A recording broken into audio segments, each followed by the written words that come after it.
Good evening, brothers and sisters. ప్రియమైన సహోదరి సోదరులారా, మీ అందరికీ శుభ సాయంత్ర శుభాకాంక్షలు. So last month I was sharing about how to be ready for his coming. పోయినసారి ఆయన తిరిగి వచ్చే సమయానికి మనం ఏ విధంగా సిద్ధంగా ఉండాలి దాని గురించి మేము మాట్లాడుకుంటున్నాం. So we heard in Matthew 24. Now I am just continuation of that Matthew 25. I am reading. మత్తయి సువార్త 24 యాక్చువల్ గా మనం మాట్లాడుకుంటున్నాం. 25 దానికి కొనసాగింపుగా మాట్లాడుకుందాం.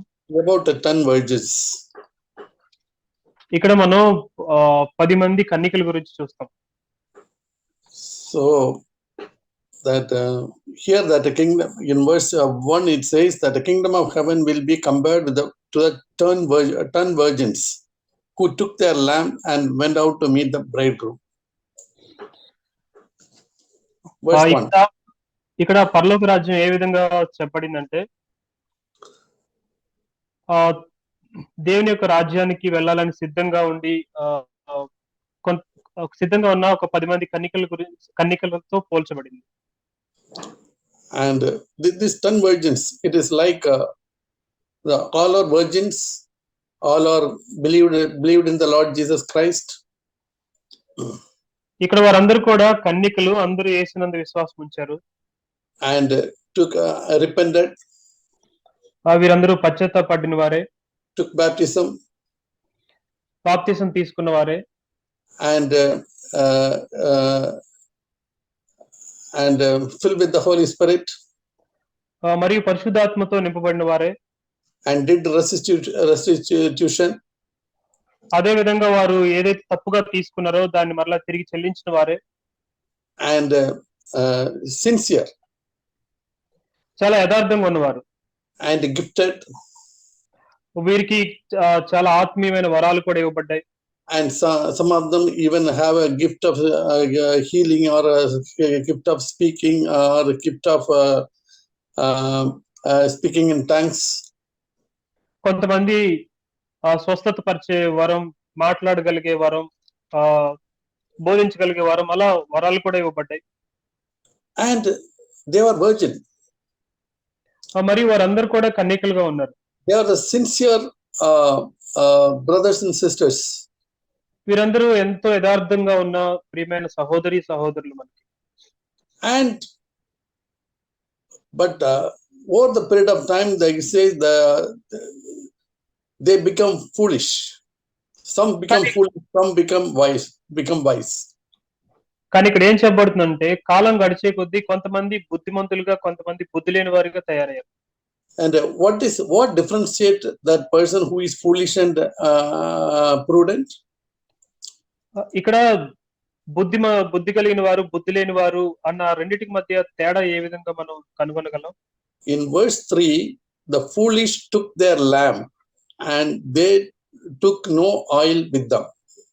3వ వచనంలో బుద్ధి లేని వారు తమ దివిటీలు పట్టుకొని తమతో కూడా నూనె తీసుకొని పోలేదు.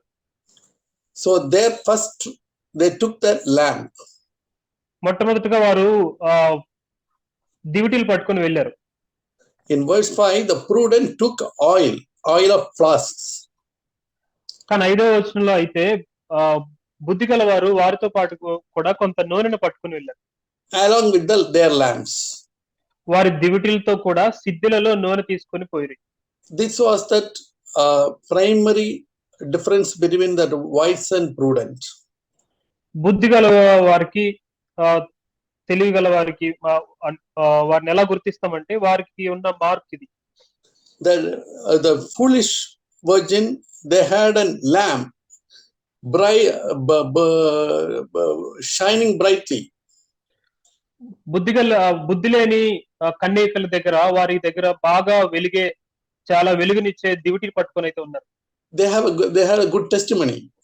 వారికి గొప్ప సాక్ష్యం ఉంది. And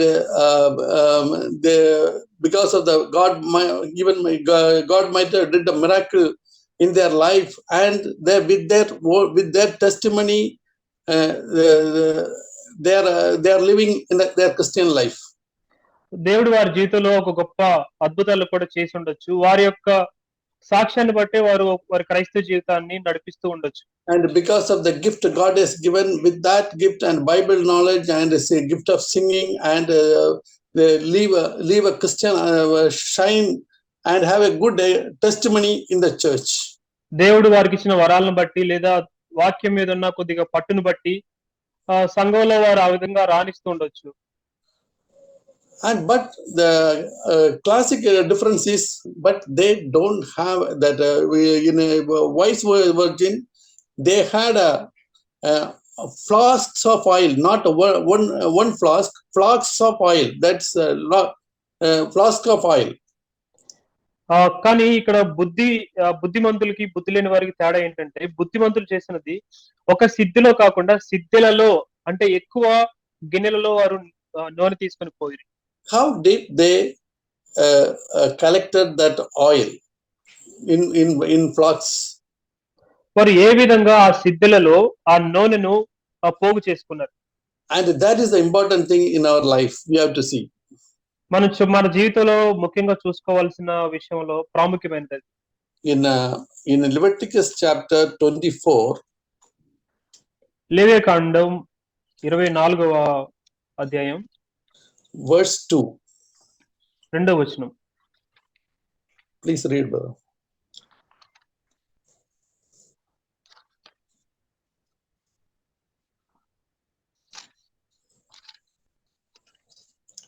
Uh, 24:2 no? Yes, brother. 24:2.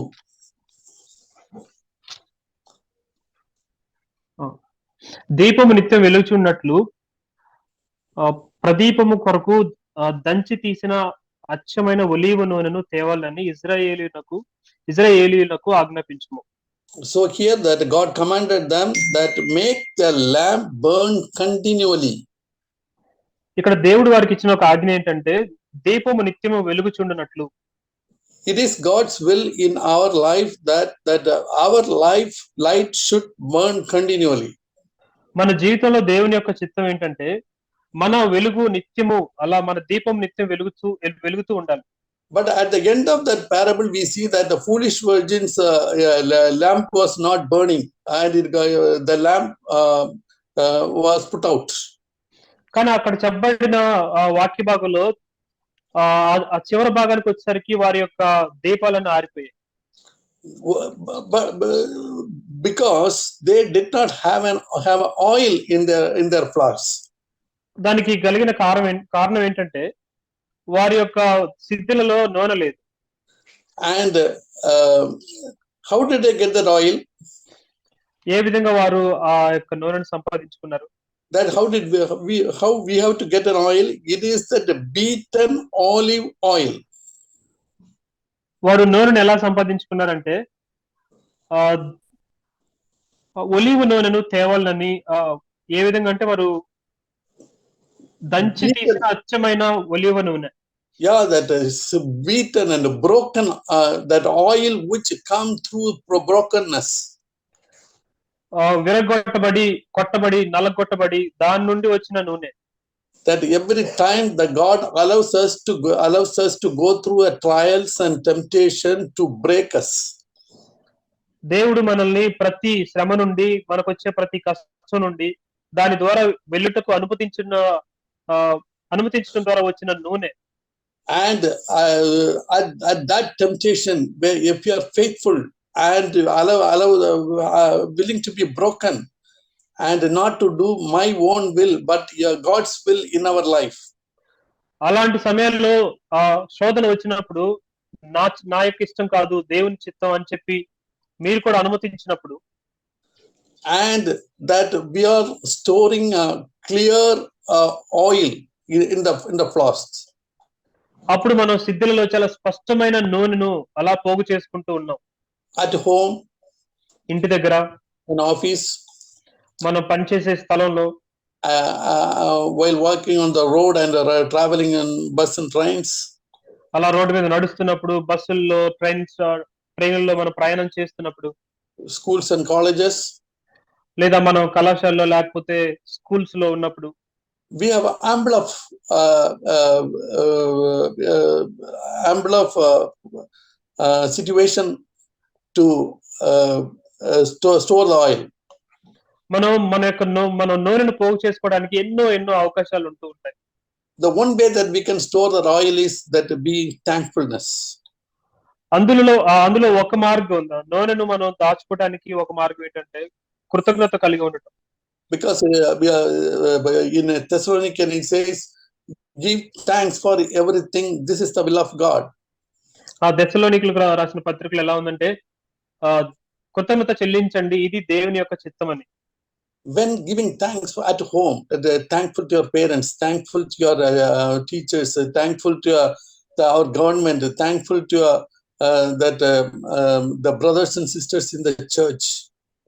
అమ్మ నాన్నకి, టీచర్స్ కి, అలానే మనల్ని పరిపాలిస్తున్న గవర్నమెంట్ కి, ప్రతి ఒక్కరికి కూడా మనం కృతజ్ఞత చెల్లిస్తున్నప్పుడు, and thankful to the government, మన మీద ఉన్న ప్రభుత్వాన్ని బట్టి కృతజ్ఞత కలిగి ఉండటం, and thankful to that your siblings, అలానే నీ తోటి మీ సహోదరులు లేకపోతే సహోదరులను బట్టి, and be thankful for everyone.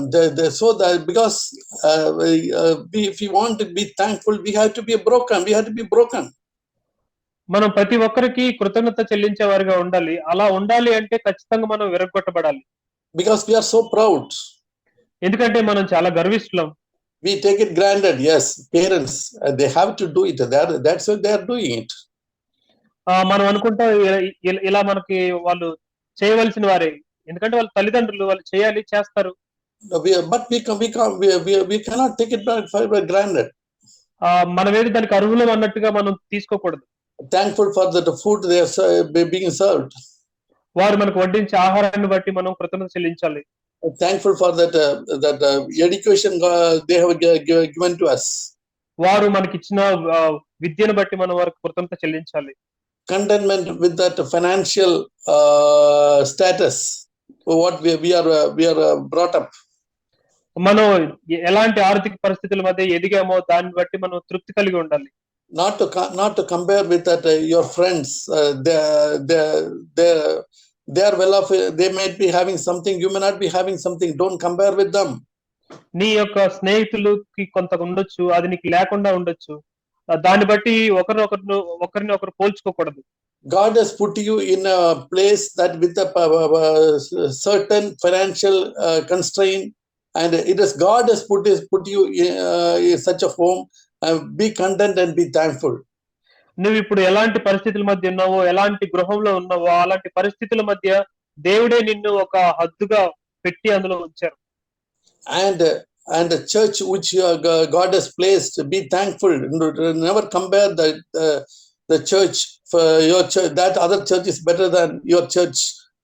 Never compare yourself, the church. Compare yourself like that. దేవుడు నిన్ను ఏ సంఘంలో ఉంచారో ఆ సంఘాన్ని బట్టి కూడా కృతజ్ఞత కలిగి ఉండాలి. అంతేకాకుండా ఈ సంఘం కన్నా వేరే సంఘం చాలా బాగుంటుందని చెప్పి అలా పోల్చుకోవటం చేయకూడదు. Be thankful. God in His own wisdom, God has placed us where we are. దేవుడు ఆయన యొక్క జ్ఞానాన్ని బట్టి నిన్ను ఆ యొక్క సంఘంలో పెట్టారు. You may not be born in a city, but you was born in village and living in village. But be thankful. నువ్వు పట్టణంలో జన్మించలేదేమో, ఒక గ్రామాల్లో జన్మించావేమో, అలాంటి గ్రామంలో నువ్వు ఉన్నా కూడా దేవుని కృతజ్ఞత చెల్లించాలి. God wants us to be thankful by giving thanks in every situation. You are doing the will of God. ప్రతి పరిస్థితిని బట్టి కృతజ్ఞత చెల్లించినప్పుడు మనం దేవుని చిత్తాన్ని చేస్తున్నాం. And so at that time, every time that when you do the will of God, you are gathering oil in the flask. నువ్వు అలా దేవుని యొక్క చిత్తాన్ని చేస్తున్న ప్రతి సమయంలో నువ్వు చేసే పని ఏంటంటే నీ కొరకు నూనెను నువ్వు సిద్ధం చేసుకుంటున్నావు. Nobody knew this. The oil, the flask, the oil in the flask. ఆ యొక్క సిద్ధిలో ఉన్న నూనె ఎవరికి కనపడదు. And by only it is hidden. ఆ యొక్క నూనె దాచబడి ఉంటుంది. And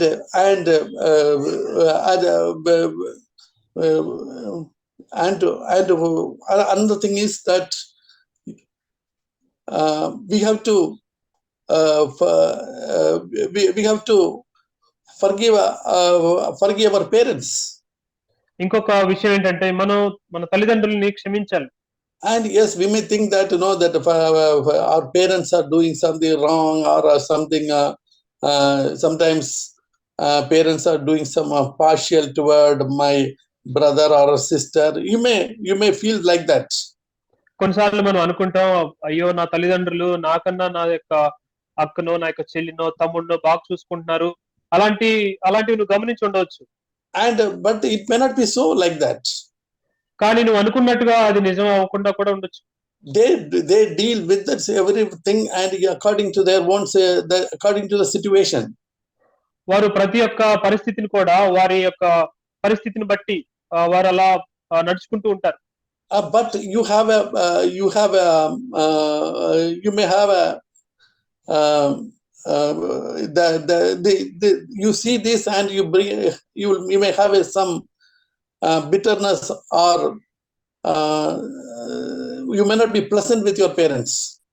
నీవు ఇలాంటి సంగతులన్నీ తెలుసో తెలియక చూసినప్పుడు నీ తల్లిదండ్రులను బట్టి నువ్వు అంత ఆనందంగా ఉండకపోవచ్చు. And forgive them. కానీ నువ్వు చేయాల్సిన పని ఏంటంటే వారిని క్షమించాలి. And ask forgiveness, not and you can speak rudely sometimes with your parents and set the things and ask forgiveness. కొన్నిసార్లు తల్లిదండ్రులతో మనం చాలా దురుసుగా మాట్లాడవచ్చు, మూర్ఖంగా మాట్లాడవచ్చు. దాన్ని బట్టి క్షమించండి అని మనం అడగాలి.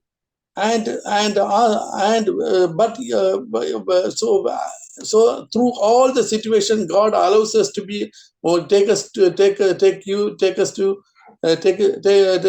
and to break us and make you and mold you as the image of Jesus Christ. ఈ విధంగా అన్ని పరిస్థితుల ద్వారా దేవుడు నిన్ను అలా తీసుకువెళ్తూ నిన్ను విరగొట్టి నలగొట్టి దాని యొక్క ఫలితంగా యేసు ప్రభు వారి రూపంలోకి నిన్ను మార్చడానికి చూస్తున్నారు. And so this is how they gathered oil. The prudent gathered oil in the secretly. ఇలాంటి పరిస్థితుల ద్వారానే ఆ యొక్క బుద్ధి కలిగిన వారు వారి సిద్ధులలో నూనెను చాలా రహస్యంగా పోగు చేసుకున్నారు. And they come to the church. They bring a light. Not only the light, they bring a life in the church. అలాంటి వారు సంఘానికి వచ్చినప్పుడు ఒక వెలుతురునే కాకుండా దాంతో పాటు జీవాన్ని తీసుకొస్తున్నారు. And afterwards we see that that while the bridegroom was delaying, verse 5, they all got drowsy and began to sleep. ఇంకా మనం ఏం చూస్తామంటే అలా పెండ్లి కుమారుడు ఆలస్యం చేస్తున్నప్పుడు అందరికీ నిద్ర వచ్చి అలా కునికారు. So that we also think that we don't know when Jesus is going to come. The people think that for past 2000 years Jesus said is coming, but and take that life not seriously. ఇప్పుడు ఎవరైతే కొంతమంది లోపల ఉన్నవారు అనుకుంటారు ఈ యేసుప్రభు వస్తానని 2000 సంవత్సరాల క్రితం చెప్పారు, ఆయన వచ్చేది లేదు, అలా ఆలస్యం చేస్తున్నారని చెప్పి వారి యొక్క జీవితాన్ని చాలా తేలికగా తీసుకుంటారు. And they all got drowsy, began to sleep. వారందరూ అలా మత్తులై కునికి నిద్రించుకుంటారు. So when they go to sleep and drowsy and go to sleep, that time we cannot gather oil. మనం ఎప్పుడైతే కునికి నిద్రిస్తామో నూనెను మనం దాచుకోలేం. But spiritually, when the sleep means death. When the spiritual death take place, then we cannot gather oil. ఇక్కడ నిద్రించుచుండరు అంటే అర్థం ఆత్మీయంగా మరణించిన వారు అని. మనం ఎప్పుడైతే ఆత్మీయంగా మరణిస్తామో నూనెని మనం సిద్ధం చేసుకోలేం. How can we become spiritually die? How can we die spiritually? మనం ఏ విధంగా ఆత్మీయంగా చనిపోగలం? Yeah, that in Ephesians chapter 5 verse 14. ఎఫెసీయులకు రాసిన పత్రిక 5:14 వచనంలో verse 14 it says, awake you sleep, arise from the dead, the Christ will shine on you. Verse 14. ఎఫెసీ 5:14 అందుచేత నిద్రించున్న నీవు మేల్కొని మృతుల్లో నుండి లెమ్ము, క్రీస్తు నీ మీద ప్రకాశించునని ఆయన చెప్పుచున్నాడు. when the light of God is not on us, we'll die. క్రీస్తు వెలుగు మన మీద లేనప్పుడు మనం చచ్చిపోతాం. That means that if the word of God is not living in us, we'll die. క్రీస్తు యొక్క వాక్యం మన జీవితంలో లేనప్పుడు మనం చచ్చిపోతాం. And verse 15, therefore be careful how you walk, not with unwise but wise. అందుకే 15వ వచనంలో చెప్పబడుతుంది మనం అజ్ఞానుల కాక జ్ఞానుల నడుచుకోవాలి అని. Making most of the time because the days are evil. దినములు చెడ్డవి గనుక మీరు సమయాన్ని పోనివ్వక సద్వినియోగం చేసుకోవచ్చు. Yeah, it's a redeem the time. The days are very evil. దినములు చెడ్డవి గనుక మీరు సమయమును పోనీయక సద్వినియోగం చేసుకోవచ్చు. And don't waste your time that all that like Gentiles. అన్యులు ఏ విధంగా వారి సమయాన్ని వృధా చేసుకుంటారో ఆ విధంగా మీ సమయాన్ని వృధా చేసుకోవద్దు. Like verse 18, do not drunk with wine for dissipation and dissipation. 18వ వచనంలో ఉన్నట్టు మరియు మద్యంతో మత్తులై ఉండకుడి. That means don't get involved in that earthly worldly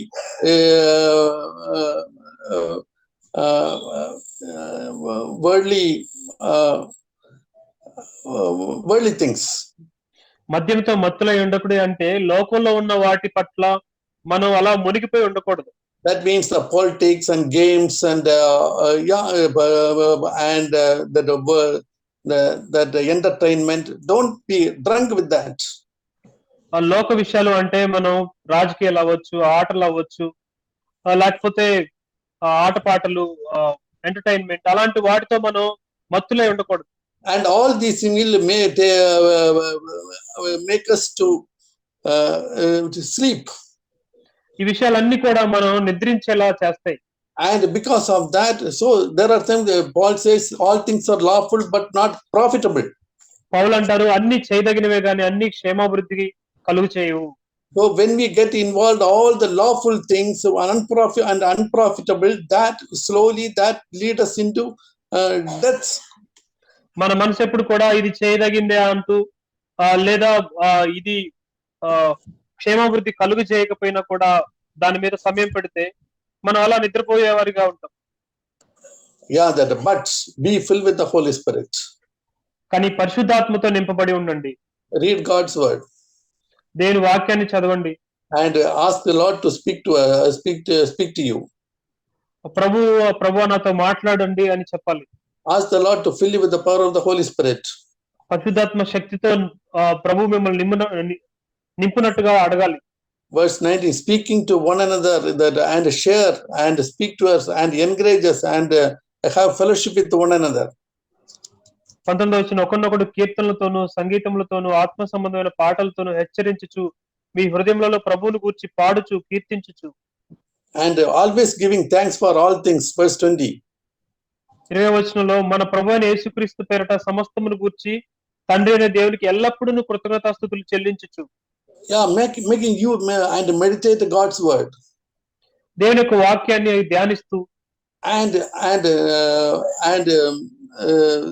then we will and most importantly continuously fill with the Holy Spirit. అన్నిటికంటే ప్రాముఖ్యంగా ఇంకా ప్రాముఖ్యంగా ఎల్లప్పుడూ పరిశుద్ధాత్మతో నింపబడుతూ ఉంటుంది.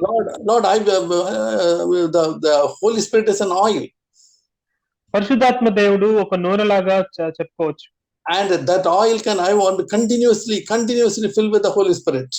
ఆ యొక్క నూనె మనకి ఎల్లప్పుడూ కావాలి, పరిశుద్ధాత్మతో ఎల్లప్పుడూ నింపబడుతూ ఉండాలి. And so then we will not be drowsy. అప్పుడు మనం కొనక because it's God's will that it's God's will. We have to awake from sleep. మనం నిద్ర నుండి మేలుకోవాలి, అది దేవుని యొక్క చిత్తం. But here it says that when the midnight was, when the bridegroom was here, when the bridegroom came, all of them trimmed their lamps. ఇక్కడ పెండ్లి కుమారుడు వచ్చినప్పుడు వారందరూ కూడా వారి యొక్క దివిటీలు వెలిగించారు. But foolish said the prudent that give us some oil. కానీ బుద్ధి లేని వారు బుద్ధి కలిగిన వారితో మాకు కొద్దిగా నూనె ఇవ్వండి. And why their lamps are going out? మా యొక్క దీపాలు ఆరిపోతున్నాయి. Yeah, why their lamps are going out? ఎందుకు వారి దివిటీలు ఆరిపోతున్నాయి? Because they were not faithful in their hidden life. ఎందుకంటే వారు వారి రహస్య జీవితంలో నమ్మకస్తులుగా లేరు. They are not broken in their hidden life. వారి రహస్య జీవితంలో వారు విరిగిన అనుభవాలు లేవు. That is why they did not gather oil in their flask. ఆ కారణం చేతనే వారి యొక్క సిద్ధులలో నూనె లేకుండా ఉన్నారు. So when they're drowsy, when the world and when they also get into the world and things of the world, slowly their lamp is started to go out. వారు కూడా లోకంలో ఉన్న వాటితో మత్తులై వాటిలో మునిగిపోవటం వలన చాలా నెమ్మదిగా వారి యొక్క వెలుతురలా ఆరిపోతూ మత్తులై ఉన్నారు. And now the situation came. They did not have oil. ఇప్పుడు ఎలాంటి పరిస్థితి వచ్చిందంటే వారి దగ్గర నూనె లేదు. But it should not be so in our life. When Jesus come and we come to the place, Lord, what shall I do? కానీ మన జీవితం ఆ విధంగా అవ్వకూడదు. యేసు ప్రభు వచ్చినప్పుడు ప్రభువా నేను ఇప్పుడు ఏం చేయాలని అలాంటి పరిస్థితికి వెళ్ళకూడదు. But on the contrary, here is the wise virgin. కానీ వారికి వ్యతిరేకంగా తెలియగలిగిన కన్యకలైతే they had oil, వారి దగ్గర నూనె ఉంది. but they did not have many flasks of oil. కానీ వారి దగ్గర ఎక్కువ సిద్ధులైతే లేవు, ఇంకా ఎక్కువ కప్స్ లేవు. Because they did not have enough oil, more oil, they could not give to others. వారి దగ్గర ఎక్కువ నూనె లేకపోవడం ద్వారా వేరే వారికి ఇవ్వలేకపోయారు. Why they did not have enough oil? ఎందుకు వారికి సరిపడినంత నూనె లేకుండా ఉంది? Because they were drowsy. ఎందుకంటే వారు కూడా కునికిపోయారు. They went after that. They did something which is not important. They taken up something which is and unimportant thing they involved, and they lose their oil. ఎందుచేతన అంటే వారికి అంత ప్రాముఖ్యం కానిది, ఉపయోగం లేనిది అందులోనికి వెళ్ళి దాని ద్వారా నూనెను కోల్పోయారు. So Jesus said one thing important, to sit at the feet of Jesus and listen. యేసు ప్రభు వారు మరియతో ఒక మాట చెప్పారు, నా పాదముల యొద్ద కూర్చొని వినటం అదే ప్రాముఖ్యమైనది. When we listen and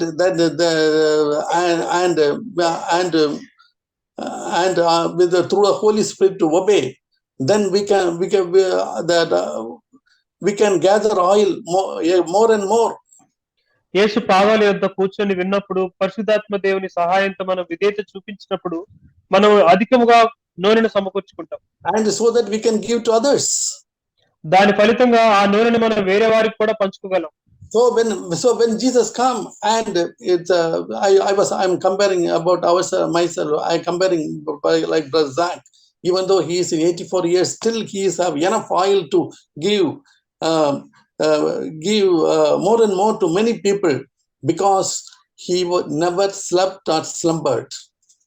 మనం సహోదరుడు జాక్పునన్ గారి జీవితాన్ని పోల్చుకుంటే ఆయనకి ఇప్పుడు 85 సంవత్సరాలు ఉన్నా కూడా ఇంకా అనేక మందికి ఆయన ఎంత నూనెను ఇవ్వగలుగుతున్నారు. ఎందుకంటే ఆయన ఏనాడు కొనకలేదు, లేదా మత్తుగా ఉండలేదు.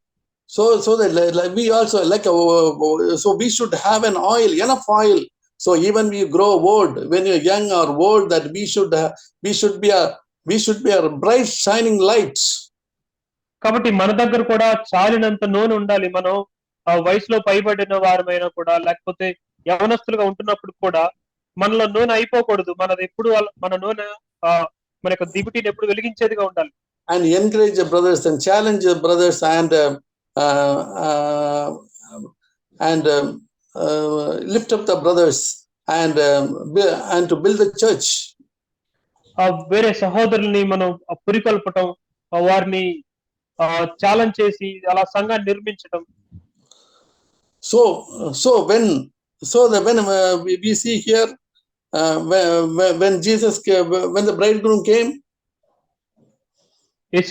ఇక్కడ పెళ్లి కుమారుడు వచ్చినప్పుడు that and prudent went inside, బుద్ధి కలిగిన వారు లోపలికి వెళ్ళారు, and door was shut, తలుపు వేయబడింది. and so that we have to, if we don't have an oil in our flasks, we will not be ready when Jesus comes. కాబట్టి మన సిద్ధులలో కూడా నూనె లేకపోతే యేసు ప్రభు వచ్చినప్పుడు మనం సిద్ధంగా లేనట్టే.